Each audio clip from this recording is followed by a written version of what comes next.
नमस्कार दोस्तों, आपका आपके चैनल भक्ति कथा इतिहास में एक बार फिर से बहुत बहुत स्वागत है। दोस्तों, आज के इस वीडियो का टॉपिक और उद्देश्य थोड़ा हटकर है कि क्यों ज़रूरी है घर में बड़े बुजुर्गों की उपस्थिति। एक मार्मिक कहानी जो किसी ने हमें भेजी थी। हमें लगा कि इसे प्रचारित किया जाना भारतीय संस्कृति को बचाए रखने के लिए अति आवश्यक है। दोस्तों, इस कहानी को सुनकर आपको ऐसा प्रतीत होगा कि यह घटना कहीं ना कहीं आपकी नज़रों के सामने, आपके आसपास हुई है, तो कृपया इस वीडियो को अंत तक ज़रूर देखिएगा। इस कहानी का टाइटल है गायत्री निवास। आइए कहानी शुरू करते हैं। बच्चों को स्कूल बस में बैठाकर वापस आकर शालू खिन्न मन से टेरेस पर जाकर बैठ गई।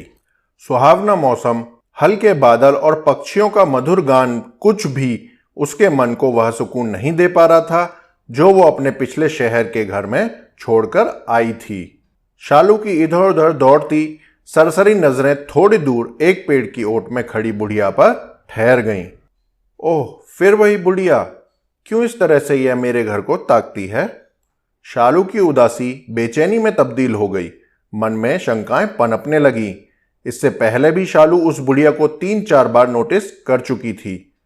2 महीने हो गए थे शालू को पूना से गुड़गांव शिफ्ट हुए, मगर अभी एडजस्ट नहीं हो पाई थी। पति सुधीर का बड़े ही शॉर्ट नोटिस पर तबादला हुआ था। वो आते ही अपने काम और ऑफिशियल टूर में व्यस्त हो गए। छोटी बच्ची शैली का तो पहली क्लास में आराम से एडमिशन हो गया, मगर सोनू को बड़ी मुश्किल से 5वीं क्लास के मिड सेशन में एडमिशन मिला। वो दोनों भी धीरे धीरे रूटीन में आ रहे थे, लेकिन शालू, उसकी स्थिति तो जड़ से उखाड़कर दूसरी जमीन पर रोपे गए पेड़ जैसी हो गई थी, जो अभी भी नई जमीन नहीं पकड़ पा रहा था। सब कुछ कितना सुव्यवस्थित चल रहा था पूना में। उसकी अच्छी जॉब थी, घर संभालने के लिए अच्छी मेड थी, जिसके भरोसे वह घर और रसोई छोड़कर सुकून से ऑफिस चली जाती थी। घर के पास ही बच्चों के लिए एक अच्छा सा डे केयर भी था। स्कूल के बाद दोनों बच्चे शाम को उसके ऑफिस से लौटने तक वहीं रहते थे। लाइफ बिल्कुल सेट थी, मगर सुधीर के एक तबादले की वजह से सब कुछ गड़बड़ हो गया। यहाँ ना आसपास कोई अच्छा डे केयर है और ना ही कोई भरोसे लायक मेड ही मिल रही है। उसका कैरियर तो चौपट ही समझो, और इतनी टेंशन के बीच ये विचित्र बुढ़िया कहीं छुपकर घर की टोह तो नहीं ले रही। वैसे भी इस इलाके में चोरी और फिरौती के लिए बच्चों का अपहरण कोई नई बात नहीं है। सोचते सोचते शालू परेशान हो उठी। 2 दिन बाद सुधीर टूर से वापस आए तो शालू ने उस बुढ़िया के बारे में बताया। सुधीर को भी कुछ चिंता हुई। ठीक है, अगली बार कुछ ऐसा हो तो वॉचमैन को बोलना, वो उसका ध्यान रखेगा, वरना फिर देखते हैं, पुलिस कंप्लेंट कर सकते हैं। कुछ दिन ऐसे ही गुजर गए। शालू का घर को दोबारा ढर्रे पर लाकर नौकरी करने का संघर्ष जारी था, पर इससे बाहर आने की कोई सूरत नजर नहीं आ रही थी। एक दिन सुबह शालू ने टेरेस से देखा वॉचमैन उस बुढ़िया के साथ उनके मेन गेट पर आया हुआ था। सुधीर उससे कुछ बात कर रहे थे। पास से देखने पर उस बुढ़िया की सूरत कुछ जानी पहचानी सी लग रही थी। शालू को लगा उसने यह चेहरा कहीं और भी देखा है, मगर कुछ याद नहीं आ रहा था। बात करके सुधीर घर के अंदर आ गए और वह बुढ़िया मेन गेट पर ही खड़ी रही। अरे, ये तो वही बुढ़िया है जिसके बारे में मैंने आपको बताया था। ये यहाँ क्यों आई है? शालू ने चिंतित स्वर में सुधीर से पूछा। बताऊंगा तो आश्चर्यचकित रह जाओगी। जैसा तुम उसके बारे में सोच रही थी वैसा कुछ भी नहीं है। जानती हो वो कौन है? शालू का विस्मित चेहरा आगे की बात सुनने को बेकरार था। वो इस घर की पुरानी मालकिन है। क्या? मगर ये घर तो हमने मिस्टर शांतनु से खरीदा है। ये लाचार बेबस बुढ़िया उसी शांतनु की अभागी माँ है, जिसने पहले धोखे से सब कुछ अपने नाम करा लिया और फिर ये घर हमें बेचकर विदेश चला गया। अपनी बूढ़ी माँ गायत्री देवी को एक वृद्धाश्रम में छोड़ गया। छी, कितना कमीना इंसान है। देखने में तो बड़ा शरीफ लग रहा था। सुधीर का चेहरा वितृष्णा से भर उठा। वहीं शालू याददाश्त पर कुछ जोर डाल रही थी। हाँ, याद आया। स्टोर रूम की सफाई करते हुए इस घर की पुरानी नेम प्लेट दिखी थी। उस पर गायत्री निवास लिखा था। वहीं एक राजसी ठाट बाट वाली महिला की एक पुरानी फोटो भी थी। उसका चेहरा इस बुढ़िया से मिलता था। तभी मुझे लगा था कि इसे कहीं देखा है, मगर अब ये यहाँ क्यों आई हैं? क्या घर वापस लेने? पर हमने तो इससे पूरी कीमत देकर खरीदा है। शालू चिंतित हो उठी। नहीं नहीं, आज इनके पति की पहली बरसी है। ये उस कमरे में दिया जलाकर प्रार्थना करना चाहती हैं जहां उन्होंने अंतिम सांस ली थी। इससे क्या होगा? मुझे तो इन बातों में कोई विश्वास नहीं। तुम्हें ना सही, उन्हें तो है। अगर हमारी हाँ से उन्हें थोड़ी सी खुशी मिल जाती है तो हमारा क्या घट जाएगा? ठीक है, आप उन्हें ऊपर बुला लीजिए। अनमने मन से ही सही, मगर सालू ने हाँ कर दी। गायत्री देवी अंदर आ गईं। छीण काया, तन पर पुरानी सूती धोती, बड़ी बड़ी आंखों के कोरों में कुछ जमे कुछ पिघले से आंसू। अंदर आकर उन्होंने सुधीर और शालू को ढेरों आशीर्वाद दिए। नजरें भर भर कर उस पराये घर को देख रही थीं जो कभी उनका अपना था। आंखों में कितनी स्मृतियां, कितने सुख और कितने ही दुख एक साथ तैर आए थे। वो ऊपर वाले कमरे में गईं, कुछ देर आंखें बंद करके बैठी रहीं। बंद आंखें लगातार रिस रही थीं। फिर उन्होंने दिया जलाया, प्रार्थना की और फिर वापस से दोनों को आशीर्वाद देते हुए कहने लगी, मैं इस घर में दुल्हन बनकर आई थी। सोचा था अर्थी पर ही जाऊंगी, मगर स्वर भर्रा आया था। यही कमरा था मेरा। कितने साल हंसी खुशी बिताए यहाँ अपनों के साथ, मगर शांतनु के पिता के जाते ही आंखें पुनः भर आईं। शालू और सुधीर निशब्द बैठे रहे। थोड़ी देर घर से जुड़ी बातें कर गायत्री भारी कदमों से उठी और चलने लगी। पैर जैसे इस घर की चौखट छोड़ने को तैयार ही नहीं थे, पर जाना तो था ही। उनकी इस हालत को वे दोनों भी महसूस कर रहे थे। आप जरा बैठिए, मैं अभी आती हूँ। शालू गायत्री देवी को रोककर कमरे के बाहर चली गई और इशारे से सुधीर को भी बाहर बुलाकर कहने लगी, सुनिए, मुझे एक बड़ा अच्छा आइडिया आया है जिससे हमारी लाइफ भी सुधर जाएगी और इनके टूटे दिल को भी आराम मिल जाएगा। क्यों ना हम इन्हें यहीं रख लें? अकेली हैं, बेसहारा हैं और इस घर में इनकी जान बसी है। क्यों ना हम इन्हें यहीं रख लें? यहाँ से कहीं जाएंगी भी नहीं और हम यहाँ वृद्धाश्रम से अच्छा ही खाने पहनने को देंगे उन्हें। तुम्हारा मतलब क्या है? नौकर की तरह? नहीं नहीं, नौकर की तरह नहीं।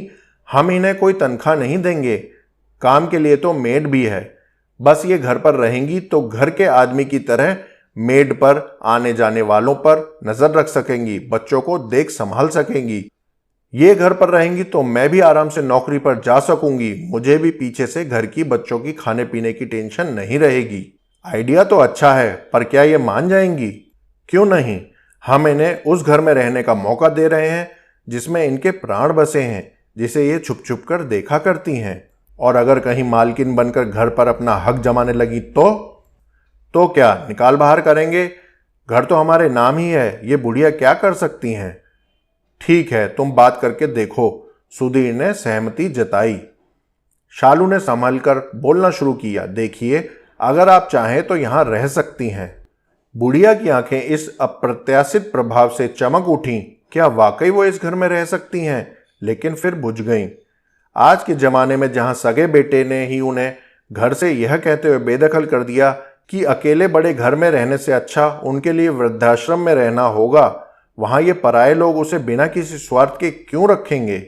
नहीं नहीं, आपको नाहक ही परेशानी होगी। अरे परेशानी कैसे? इतना बड़ा घर है, आपके रहने से हमें भी आराम हो जाएगा। हालांकि दुनियादारी के कटु अनुभवों से गुजर चुकी गायत्री देवी शालू की आंखों में छिपी मंशा समझ गईं, मगर उस घर में रहने के मोह में वो मना ना कर सकी। गायत्री देवी उनके साथ रहने आ गईं और आते ही उनके सधे हुए अनुभवी हाथों ने घर की जिम्मेदारी बखूबी संभाल ली। सभी उनको अम्मा कहकर बुलाते थे। हर काम उनकी निगरानी में सुचारू रूप से चलने लगा। घर की जिम्मेदारी से बेफिक्र होकर शालू ने भी नौकरी ज्वाइन कर ली। साल भर कैसे बीत गया पता ही नहीं चला।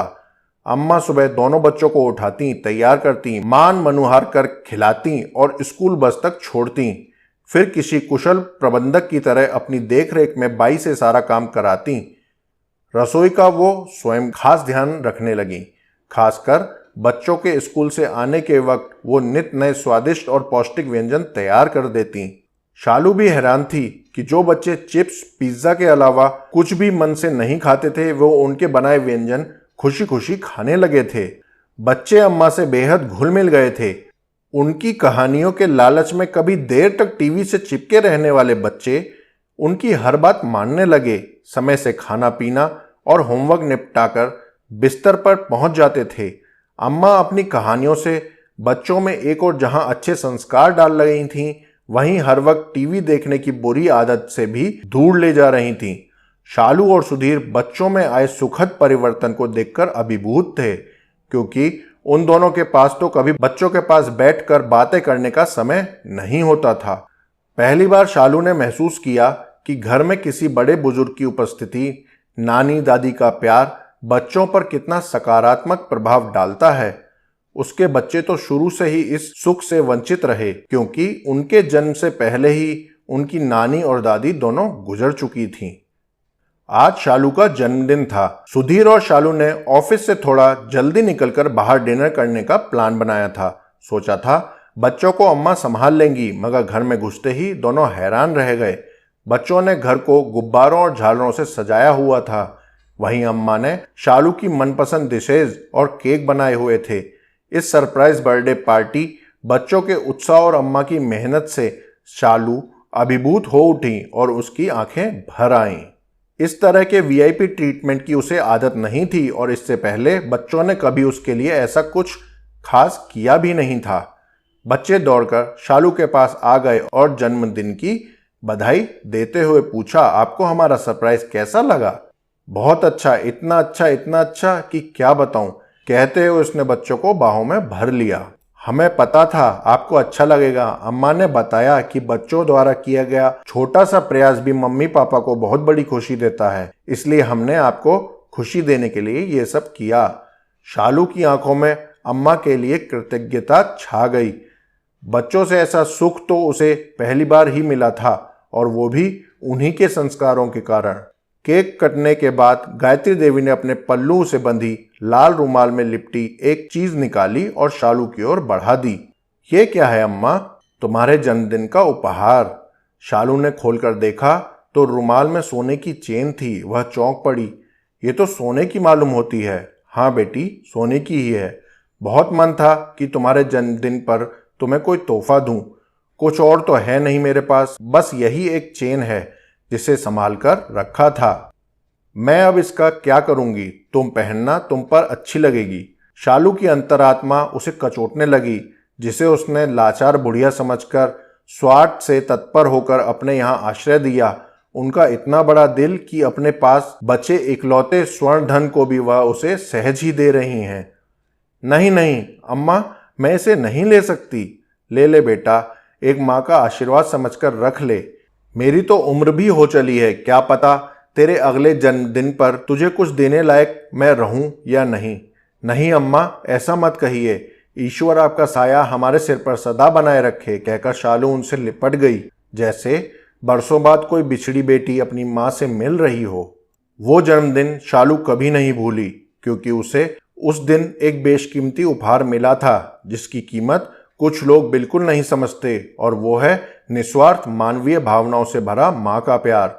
वो जन्मदिन गायत्री देवी भी नहीं भूली, क्योंकि उस दिन उनकी उस घर में पुनः प्रतिष्ठा हुई थी। घर की बड़ी आदरणीय एक माँ के रूप में, जिसकी गवाही उस घर के बाहर लगाई गई वो पुरानी नेम प्लेट दे रही थी, जिस पर लिखा था गायत्री निवास।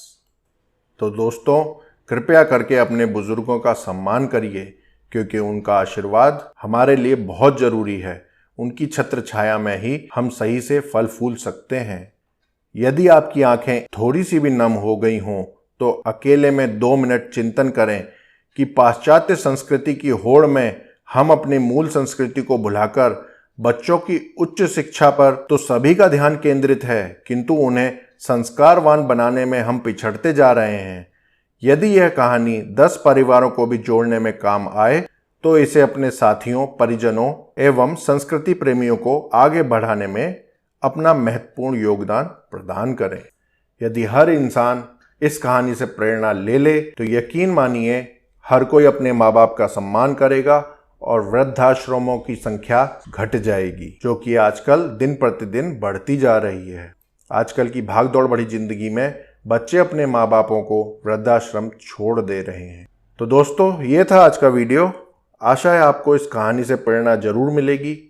यदि यह वीडियो पसंद आया तो इसे लाइक और शेयर कीजिए। चैनल पर पहली बार आए हैं, आपका अपना चैनल है, इसे सब्सक्राइब करिए। सब्सक्राइब के साथ बेल आइकन पर ऑल सेलेक्ट जरूर कर लीजिए, जिससे भविष्य में हम जो भी वीडियो डालें उसकी जानकारी आप तक पहुंच सके। इसी प्रकार की और नई कहानियों के संग हम फिर प्रस्तुत होंगे। तब तक के लिए जय श्री राम।